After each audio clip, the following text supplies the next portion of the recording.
আশা করি সবাই ভালো আছেন। আমি আল্লাহ পাকের ইচ্ছায় ভালো আছি। তো এর আগে আমি আপনাদেরকে কচু গাছের ভিডিও দেখিয়েছিলাম। তো আজকে আমি আবার নিয়ে আসছি সেই কচু গাছের কাছে।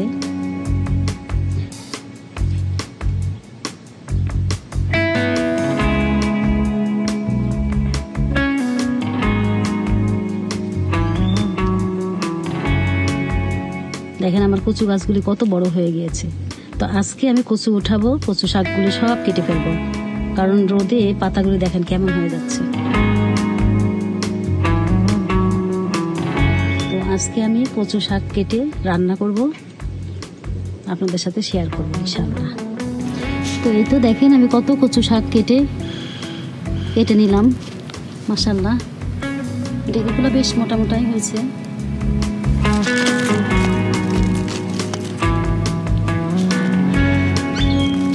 কচি আছে এখনো, তারপরেও কেটে নিলাম। পাতাগুলি রোদে শুকায় যাচ্ছে এই জন্য, এই আর কি। তো মাশাআল্লাহ অনেক হয়েছে, বেশ অনেকগুলি হয়েছে। এই তো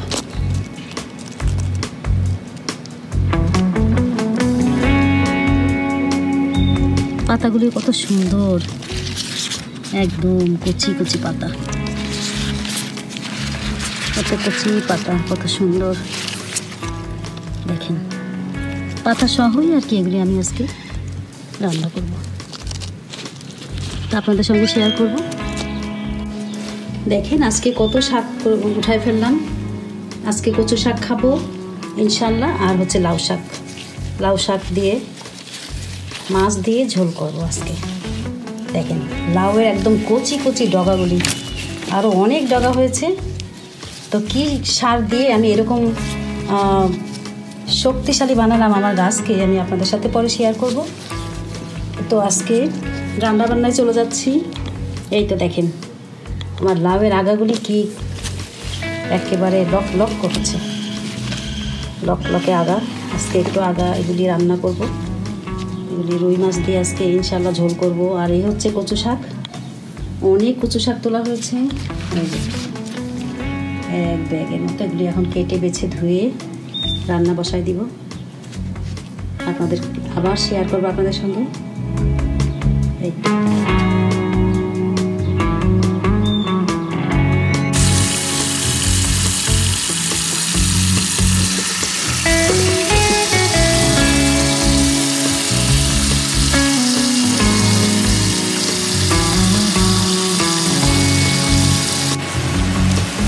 কচু শাকটা আমার সুন্দরভাবে সিদ্ধ হয়ে যাচ্ছে। এইভাবে আমি সিদ্ধ বসিয়েছি পেঁয়াজ, রসুন, কাঁচামরিচ, সামান্য পরিমাণ হলুদ আর লবণ দিয়ে।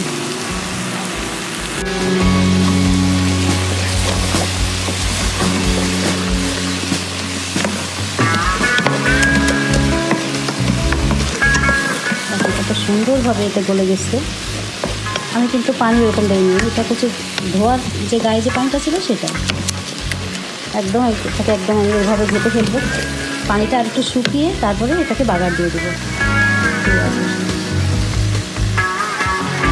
এটা আমি ফোড়নে ঢেলে দিলাম আমার কচু। এখন এই যে সুন্দর করে নেড়ে চেড়ে এই ভাজা পেঁয়াজ রসুনের সঙ্গে মিশিয়ে দিতে হবে।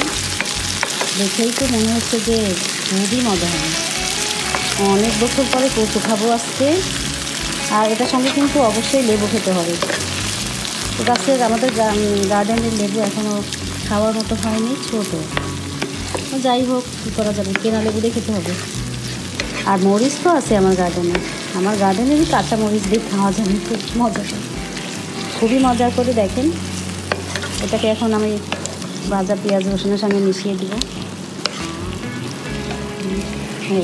এইভাবে সুন্দর করে মিশিয়ে অনেকে চিনি দেয়, তবে আমার মনে হচ্ছে যে আমাদের এটা চিনি দিতে হবে না, যেহেতু একেবারে রোদের মধ্যে গলা ধরার তো চান্সই নাই। তারপরেও চিনি দিব না, গলা আগেও ধরেনি, এখনও মনে হচ্ছে আশা করি সমস্যা হবে না। তো ঠিক আছে, ভালো থাকেন, আল্লাহ হাফেজ। তো এই তো আমার হয়ে গেল মজাদার স্বাদের কচু শাক রান্না। দেখেন কতটা লোভনীয় হয়েছে, এটা খেতে অনেক মজা হয়েছে, একদমই গলা ধরে না। তো ভালো থাকবেন সবাই, আল্লাহ হাফেজ।